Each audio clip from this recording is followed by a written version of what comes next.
आज श्री चतुर्भुज दास जी का चरित्र श्रवण करने की लाल जी की आज्ञा है और चतुर्भुज दास जी का पावन चरित्र हम लोग श्रवण करेंगे। पर उससे पूर्व आज श्री रामानुजाचार्य भगवान, जिनको अपना गुरु स्वरूप भगवान को मानते थे, आचार्य प्रवर श्री रामानुजाचार्य जी के नारायण भगवान से 4 संबंध दक्षिण में स्थापित हुए। ठाकुर जी से 4 संबंध, पिता, पुत्र, गुरु और शिष्य। एक जगह ठाकुर जी को आप अपना पिता मानते हैं, एक जगह ठाकुर जी को आप अपना शिष्य मानते हैं, एक जगह ठाकुर जी को गुरु मानते हैं और एक जगह पुत्र मानते हैं। रामानुजाचार्य जी के 4 संबंध हैं, जिसमें कांची में विराजमान श्री वरदराज भगवान, जिनका आज प्राकट्य दिवस है, वे ठाकुर जी के, वे रामानुजाचार्य जी के गुरु हैं। सब लोग बहुत ध्यान से श्रवण कीजिए। वरदराज भगवान दर्शन के लिए सब लोगों के लिए उपस्थित हैं वहां पर, परंतु जो वरदराज भगवान का मूल स्वरूप है वो 40 वर्ष में एक बार उसका दर्शन होता है। और संभवतः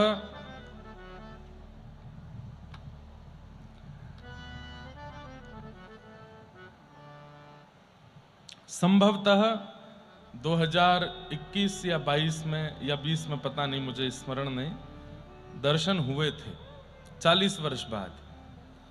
और अब अगले दर्शन तब होंगे जब हम लोग 70-80 के हो जाएंगे। वहां वरदराज भगवान, वर्द कहते हैं जल को, वो जल में ही विराजमान रहते हैं। वैसे प्रकट रूप से एक रूप में दर्शन वहां कांची में ठाकुर जी को तो मैंने कभी दर्शन किए नहीं है, पर जाना है एक बार। पर वैसे दर्शन 40 साल में, 35 साल में कोई ऐसा योग बनता है तभी वो दर्शन होते हैं। रामानुजाचार्य जी उनको अपना गुरु मानते थे। कांचीपुरम में वरदराज भगवान, तिरुपति वेंकटेश भगवान, ये रामानुजाचार्य जी को गुरु मानते थे, तो इसलिए वेंकटेश भगवान रामानुजाचार्य जी के शिष्य हैं। और श्रीरंगम में विराजमान श्री रंगनाथ भगवान, ये रामानुजाचार्य जी के पिता तुल्य हैं। इनको ठाकुर जी, रामानुजाचार्य जी पिता मानते थे। और बेंगलोर के पास में कर्नाटका में विराजमान संपत कुमार भगवान, इनको रामानुजाचार्य जी अपना पुत्र मानते थे। 4 संबंध आचार्य प्रवर के दक्षिण में स्थापित हुए, जिनमें से आज श्री वरदराज भगवान का प्राकट्य दिवस। आज मुझे एक संदेश आया, उसके माध्यम से मुझे ये बात पता चली। अभी 1, 2, 3 जो हम लोग एक सत्र करने वाले हैं, उसमें यही सब चर्चाएं होंगी। उसमें वे ही लोग उपस्थित रहेंगे जो रामानुज संप्रदाय से दीक्षित हैं, क्योंकि कई रहस्य हैं जो आचार्यों ने उद्घटित किए हैं। उनका श्रवण केवल वही कर सकते हैं जिनके भुजा के मूल में शंख चक्र अंकित है। इसलिए अन्यों को वहां उपस्थित होने के लिए रोक तो नहीं सकते, पर श्रवण का कोई फल नहीं मिलेगा। इसलिए जिन जिन को शंख चक्र अंकित हैं, वे लोग सुबह 5 बजे तक वहां उपस्थित हो जाएं। महाराज जी ने पीछे के जहां भोजनालय, उसके पास में पंडाल की व्यवस्था की है। आपस में आप सब लोग रामानुजदास और रामानुजदासी एक दूसरे को बता दीजिएगा। और सुबह 4 बजे स्नान करके गोदावरी जी में वस्त्र आदि पहन करके, जिनकी दीक्षा होनी है उन लोगों को भक्ति पथ के जो परिकर के सब बालक हैं वो लोग बैठा देंगे।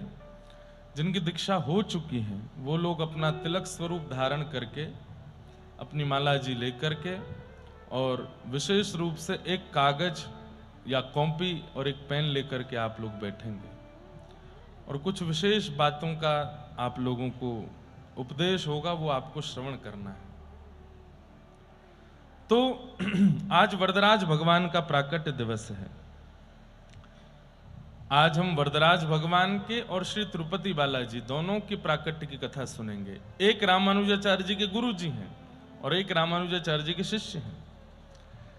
महाराज जी की आज्ञा थी एकादशी पर कि तिरुपति बालाजी का प्राकट्य सुनना है, पर उस दिन हम भाव में सुना नहीं पाए, तो आज वरदराज भगवान के प्राकट्य पर दोनों भाव सुनाएंगे।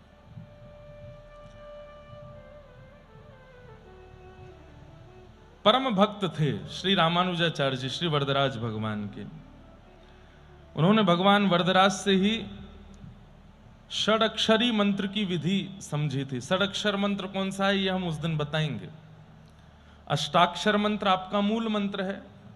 षडक्षर मंत्र उसकी पूर्ण विधि श्री वरदराज भगवान से ही आपने प्राप्त की।